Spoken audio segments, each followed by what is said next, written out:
नीतीश कुमार पलटने वाले हैं। नीतीश किसी भी वक्त आरजेडी के साथ जा सकते हैं। आरजेडी से उनकी भिड़ंत होने वाली है।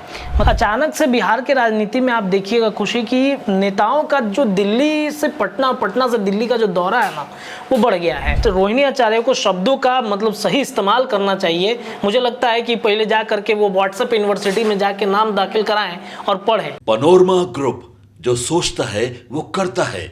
आपके अपने सपनों का आशियाना। नमस्कार, भारत लाइव देख रहे हैं। सुबह के 7:30 बज गए हैं और आपने अपनी स्क्रीन पर रातों रात खोल लिया है। रत्नेश के साथ मैं मौजूद हूँ। रत्नेश, कल क्या हो गया है? बहुत ज़्यादा लग रहा है कि मतलब एक दूसरे के साथ नेताओं की भिड़ंत हो गई है। जेपी नड्डा चले गए, क्या करके चले गए बिहार में? जेपी नड्डा आए थे नीतीश का मन मिजाज भांपने के लिए। जो चर्चा चल रहा था पिछले कई दिनों से कि नीतीश कुमार पलटने वाले हैं। नीतीश किसी भी वक्त आरजेडी के साथ जा सकते हैं। आरजेडी से उनकी भिड़ंत होने वाली है। मतलब भिड़ंत नहीं होने वाली है, आरजेडी की तरफ वो चले जाएंगे, चाचा पलट जाएंगे। अचानक से बिहार के राजनीति में आप देखिएगा खुशी की नेताओं का जो दिल्ली से पटना, पटना से दिल्ली का जो दौरा है ना, वो बढ़ गया है। ऐसी चर्चा है कि मतलब ये कुछ ना कुछ मामला गड़बड़ चल रहा है।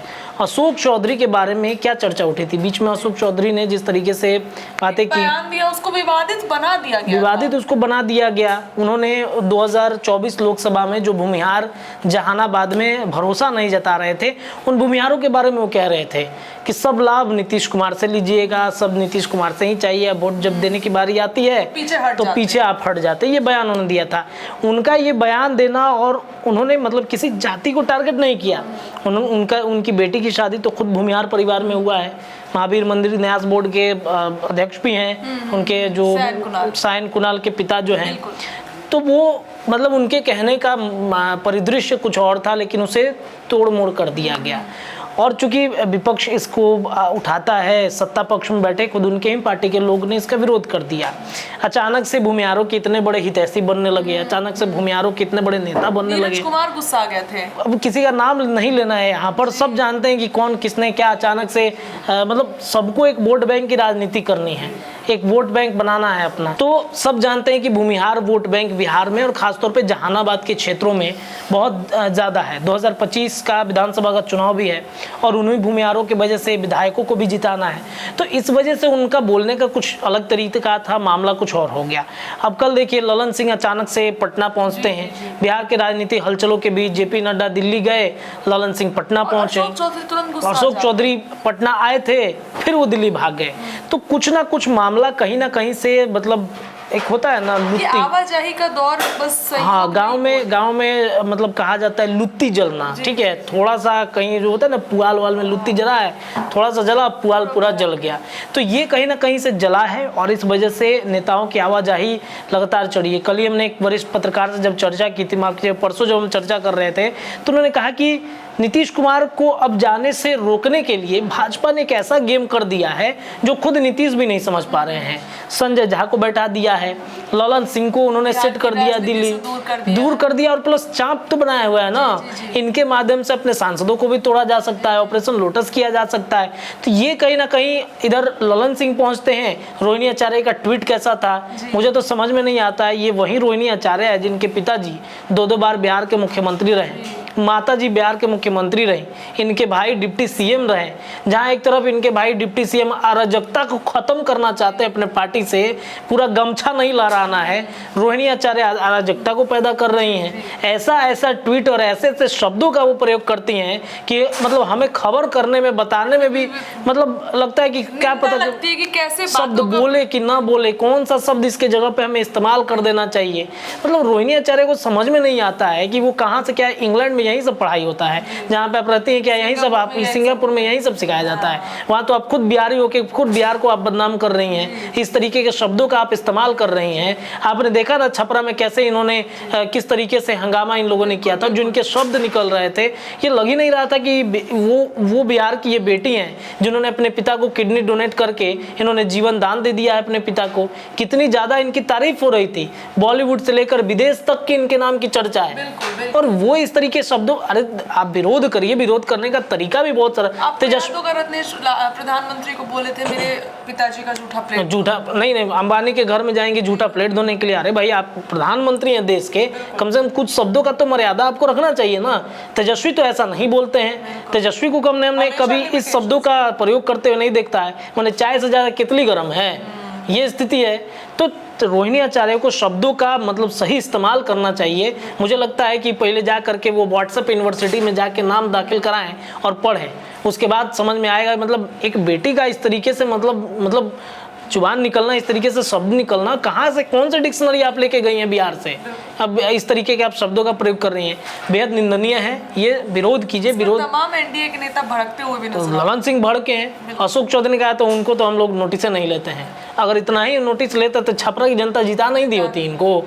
यही लोग, यही नेता न है, चाहे वो किसी भी दल के नेता हो, कार्यकर्ता इनके वजह से गोली खा जाते हैं, मर जाते हैं। छपरा में क्या स्थिति हुई? तो कहीं ना कहीं शब्दों का मर्यादा रखना बेहद ज़रूरी है, शब्दों को मर्यादित तरीके से पेश आना। राजद के कई दिग्गज नेता हैं, हम रोज़ उनसे जाकर मिलते हैं, रोज़ बाइट लेते हैं। कभी ऐसे शब्दों का प्रयोग आपने देखा क्या? अभी तो जाती हैं बाइट लेने के लिए, बड़े बड़े नेता हैं राजद के अंदर में, कभी तो इस तरीके से उन्होंने नहीं बोला। कभी तेजस्वी को हमने नहीं सुना कि भाई इस तरीके से शब्दों का वो विरोध करते हैं, उनका तरीका अलग होता है। चाचा का विरोध वो करते हैं, लेकिन तरीका उनका बेहद। देखा आपने कैसे जब चाचा पलट रहे थे, नीतीश कुमार जब पलट रहे थे, तो कितना प्यार से शब्दों का प्रयोग उन्होंने किया। हम सब सुन के दंग थे कि अरे इतना अच्छा सा शब्द अचानक से तेजस्वी किस डिक्शनरी से निकाल के लाए। तो कुछ तेजस्वी यादव से सीखना चाहिए आपको, रोहिणी आचार्य जी, कि शब्द का प्रयोग कैसे करना चाहिए।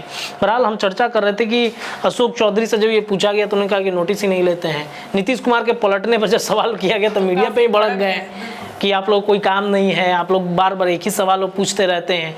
तो ये बिहार की राजनीति में मुझे लगता है कि चल रहा है। और अब देखिए तेजस्वी यादव भी आज पहुंचेंगे, मुझे लगता है कि देर शाम तक तेजस्वी आज पटना आ जाएंगे। वाली थी कि हाई अलर्ट पे राजद है। देखिए कल से उनकी यात्रा शुरू होने वाली है, क्या हो रहा है? बिल्कुल, कल से बिहार के सभी जिलों में तेजस्वी यादव की यात्रा की शुरुआत होगी। आज 9 तारीख है और आज तेजस्वी मुझे लगता है कि या तो 1-2 घंटे बाद आ जाएं, अमूमन शाम में ही तेजस्वी यादव आते हैं, शाम में तेजस्वी पहुंचेंगे। और मुझे लगता है कि फिर से तेजस्वी यादव से जब सवाल पूछा जाएगा नीतीश के पलटने से, तो कुछ ऐसा बयान दे देंगे जिससे वो चर्चा में रहेंगे, लाइमलाइट में आ जाएंगे। तो मुझे जो हमारे संपादक ने एक शब्द का प्रयोग किया था कि तेजस्वी का बस भौकाल बनाना है, अपनी यात्रा से निकलने से पहले वो भौकाल बनाना चाहते हैं इतने दिन से, और बन भी रहा है। अचानक से मीडिया में परसेप्शन शुरू हो गया कि नीतीश पलट रहे हैं। और जो भी हम खबर बताते हैं संभावनाओं के आधार पर खबर बताते हैं, कयासों के आधार पर सच भी हो जाते हैं। अब कहीं ना कहीं सच भी होता है। और देखिए नीतीश पलट भी सकते हैं, ये कोई मतलब नहीं पलट सकते, ये तो मान ही नहीं सकते हैं। नीतीश को अगर अपने वोट बैंक और अपना कुर्सी जो है खिसकता दिखेगा तो पलट नहीं सकते हैं क्या? अपनी पार्टी को बचाने के लिए खुद नीतीश भी कई बार कह चुके हैं कि पार्टी कुर्सी, अपने पद को बचाने के लिए अगर वो बार बार पलटे तो कोई पलटना उसको नहीं कहा जाता है। अपने पार्टी को बचाना बहुत बड़ा मतलब, मान लीजिए कि किसी के घर में अगर झगड़ा हो जाए अपने ही परिवार के बीच में, तो उस झगड़े को आप शांत करने के बजाय क्या घर तोड़ने पर आप और फूट डालेंगे? ऐसा तो नहीं करेंगे आप, तो आपको अपने घर को बचाएंगे। तो नीतीश कुमार बार बार ये करते हैं। तो मुझे लगता है कि वो अच्छे राजनीतिज्ञ हैं, हम लोग तो उनके आगे कुछ नहीं है, बहुत बौने हैं हम लोग, कुछ जानकारी भी नहीं है हम लोगों को। तो कहीं ना कहीं नीतीश कुमार की ये रणनीति रही है। और तेजस्वी यादव की कल से यात्राएं शुरू होगी बिहार में, और इसको लेकर तैयारी कर रहे हैं तेजस्वी यादव 2025 के चुनाव के लिए। सीएम तेजस्वी बन सकते हैं, इसमें कोई दो मत नहीं है। तेजस्वी यादव ही हैं जिन्होंने नाम तो हुआ ना नौकरी देने पर उनके, 17 महीने के नौकरी का। जदयू भले कहती कि हमने नौकरी दिया, लेकिन बजा तो नहीं पाए ना, बजा तो तेजस्वी ही रहे हैं ना, नौकरी उन्होंने दिया है। अब ये बात अलग है कि उसमें घोटाला हो गया, उसमें फर्जीवाड़ा का खुलासा हो रहा है, किस तरीके से डोमिसाइल नीति को लेकर के जो चर्चा हुई थी, तेजस्वी यादव की कितनी भत्सना हो रही है, इस पर ध्यान। तेजस्वी को बेहद उन्होंने अच्छा काम किया था, लेकिन डोमिसाइल नीति पर विचार करना चाहिए था उनको। बाहर के जो भी छात्र आकर बिहार के हक को खा गए हैं, आज कितनी बेरोजगारी फिर से बिहार में बढ़ रही है, और एक से एक फर्जीवाड़े का खुलासा हो रहा है, फर्जी सर्टिफिकेट के आधार पर नौकरी कर रहे हैं। तो इससे क्या हो रहा है? बदनामी हो रही है ना बिहार सरकार की, ये देखना बेहद जरूरी है। अच्छा रत्नेश, क्या हो गया है अभी जो हमारे दर्शक रातों रात देख रहे हैं उनके मन में भी सवालों को, ऑटो आज से चलेगी नहीं क्या? ये भी बहुत दिन से चर्चाएं हो रही। देखिए ऑटो और डीजल ऑटो और मतलब सीएनजी ऑटो को लेकर के ये मामला था, और इस मामले को लेकर के परिवहन मंत्री शीला मंडल से भी जब सवाल किया गया तो उन्होंने कहा कि डीजल ऑटो बंद कर देंगे। उन्होंने ये भी कहा सरकार सब्सिडी भी दे रही है, सीएनजी को लेकर के भी हम चलवाएंगे, सब्सिडी देंगे। लेकिन क्या होता है, सिस्टम है, बहुत जगह नहीं मिल पाता है, ऑटो संचालक जो होते हैं काफ़ी परेशान होते हैं। तो इस वजह से मुझे लगता है कि उनकी परेशानी थी और मुझे लगता है शायद वो टल गया है, वो नहीं होने वाला है, अब नहीं करेंगे। मुझे लगता है कि बातचीत हो गई होगी प्रशासनिक अधिकारियों से। लेकिन देखिए ऑटो वाले की भी मनमानी है, हम देखते हैं कई बार अचानक से कहीं पे स्टॉपेज नहीं है, बेली रोड में आप जाइए ना, कहीं पे स्टॉपेज नहीं, कहीं रोक देंगे। अरे पीछे से गाड़ी आ रही है, पीछे से गाड़ी वाले को तो भी आप देखेंगे ना, कहीं पे रुक के आप सवारी बैठाने लगते हैं। इससे काफी एक्सीडेंट होता है। परेशानी कितना, जाम कितना लगता है पटना में। पटना जंक्शन चले जाइए ना, यही ऑटो और ई रिक्शा वालों की वजह से जाम लगता है, इतना भयंकर जाम लगता है कि आपको अगर मान लीजिए कोई मरीज अगर जा रहा है उस रास्ते से, तो फिर निकलने में सवारी बुला बुला के बैठाते हैं सब। मतलब ऑटो वालों को भी ध्यान में रखना चाहिए कि भाई इतना जाम हम ना लगाएं। अब प्रशासन की भी बहुत बड़ी गलती है इसमें। प्रशासन, हम देखते हैं कि जब मीडिया का कैमरा ऑन होता है तब पुलिस महिला प्रशासन आके भगाना शुरू करती हैं, साइड हटो। जैसे कैमरा बंद करके साइड होइएगा तो फिर वहीं स्थिति हो जाती है, वहीं अराजकता वाली स्थिति होगी। तो डीजीपी आए हैं बिहार के, ट्रैफिक पुलिस एसपी भी हैं, उनसे भी निवेदन रहेगा कि कृपया इस तरीके की चीज़ों को बिहार की राजधानी पटना को कम से कम जाम से तो निकालिए। टल गया है अब ये टल गया है और जाम नहीं हो, लेकिन जो भी अपडेट होगा हम बताएंगे आपको। बहुत बहुत धन्यवाद रत्नेश। देखिए तमाम मुद्दों पर हमने चर्चा की। आज क्या कुछ होगा बिहार की राजनीति में, उस पर हमारी नजर रहेगी। फिलहाल रातों रात में इतना ही। जुड़े रहिए अपने चैनल के साथ। रातों रात आपको कैसा लगता है कमेंट बॉक्स में बताइए। बहुत बहुत धन्यवाद। पनोरमा ग्रुप, जो सोचता है वो करता है। अगर ये वीडियो पसंद आई और वह बिहार के राजनीति और बिहारियत से सरोकार रखेनी तो सब्सक्राइब बटन दबा के चैनल के सब्सक्राइब कर ली। ओजे एगो घंटी बा, ओकरा बटन दबा देला से कुल सटीक और मारक खबर रुआ मुफ्त में मिल जाई। अगर रुआ पत्रकारिता के हमनी के नया प्रयोग में सहयोग कर चाहतानी तो ज्वाइन बटन दबा दी।